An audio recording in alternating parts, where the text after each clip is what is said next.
Assalamualaikum warahmatullahi wabarakatuh. Selamat pagi, selamat siang, selamat sore, dan selamat malam.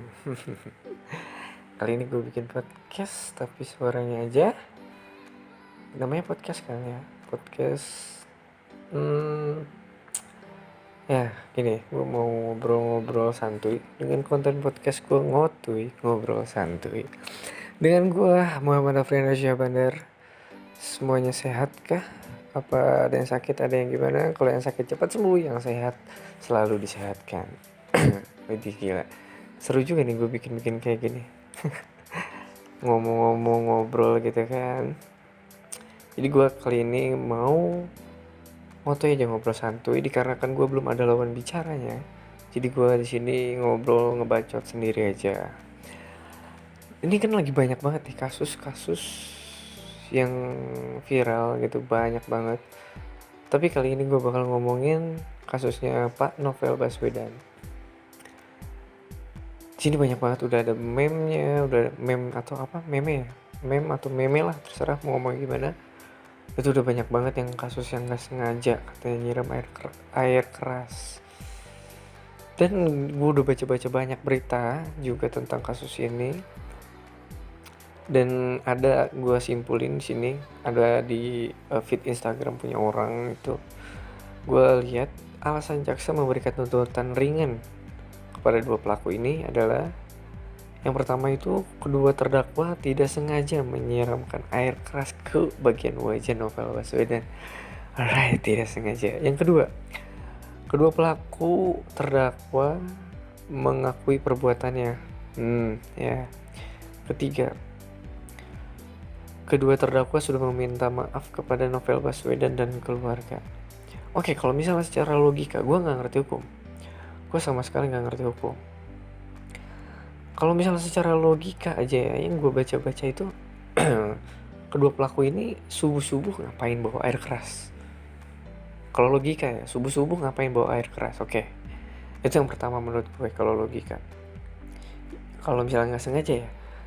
Terus yang kedua, kalaupun dia bawa air keras, terus dibawa subuh-subuh ini, itu air keras kok nggak ditutup dengan rapat? Kan udah tahu itu air keras bahaya dong. Kalau misalnya kena orang berceceran kayak gitu kan, bahaya kan. Masa nggak ditutup sih? Terus kalaupun tidak sengaja, yang ketiga ini, kalau misalnya tidak sengaja berarti bisa dilogikakan yang bawa air keras ini bisa jadi kecelakaan. Terus airnya muncrat atau kemana-mana gitu, terus kena orang, kena mata, itu baru bisa disebut ketidaksengajaan kalau menurut gua ya. Kalau logika ya gitu loh, kok nggak ditutup gitu loh. Kalau misalnya nggak sengaja dibawa, misalnya mau dibawa kemana gitu air kerasnya, kok nggak ditutup gitu loh. Terus nggak sengaja itu, kalau menurut gua kalau misalnya dianya kecelakaan, pelakuin kecelakaan, terus si airnya mental kemana, muncrat, kena orang, kenapa Novel Baswedan, itu bisa jadi ketidaksengajaan. Kalau misalkan disiram gitu ya, kalau logika gue gitu sih, ya itu kayaknya disengaja ya nggak sih. Gue nggak, terus buat masa air kerasnya juga nggak ditutup kan, aneh banget gitu loh. Terus yang banyak yang tidak setuju dengan tuntutan 1 tahun ini karena ya aneh aja gitu, janggal aja. Banyak banget yang gue baca berita gitu, janggal banyak banget. Terus kasus ini itu terdakwa itu dinilai melanggar pasal 353 ayat 2 KUHP, junto pasal 55 ayat 1 ke 1 KUHP tentang penganiayaan berat berencana. Meskipun begitu, jaksa menilai tindakan Roni dan Rahmat tidak memenuhi unsur-unsur dakwaan premier terkait penganiayaan berat. Alright. Ya, dan sekarang gue belum tahu lagi kelanjutannya kayak gimana. Yang pasti Pak Novel Baswedan merasa tidak puas dengan hasil yang diterimanya. Karena gimana ya, aduh gue gak ngerti juga. Dan yang gue baca-baca ya, itu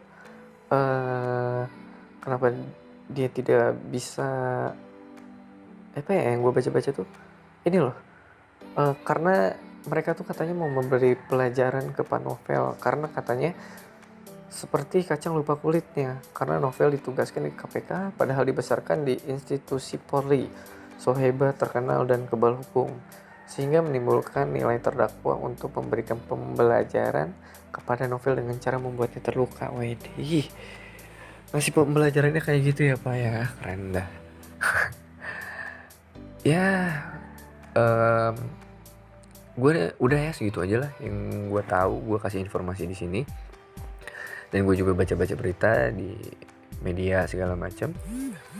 Dan itu kesimpulannya yang bisa gue kasih tahu juga itu aja. Yang pasti banyak banget di luar sana yang tidak setuju terdakwa ini cuma 1 tahun, men. Dipidananya cuma 1 tahun. Dan semoga aja Indonesia ini cepat pulih dari pandemi, dari kasus-kasus hukum yang ada di Indonesia, cepat sembuh, please lah ini mah ya.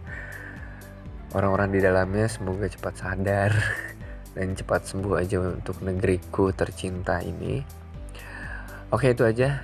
Nanti gue bakal next lagi kalau misalnya ada berita-berita apa. Terus nanti kalau gue ada lawan bicaranya, gue bakal bikin podcast lagi. Ngobrol-ngobrol santuy di konten gue ngotuy, men. Iya, ngobrol santuy. Oke, gue Afrianda Syahbandar. Gue Muhammad Afrianda Syahbandar. Gue undur diri. See you, bye-bye. Semoga sehat selalu yang denger ocehan gue, obrolan gue di sini.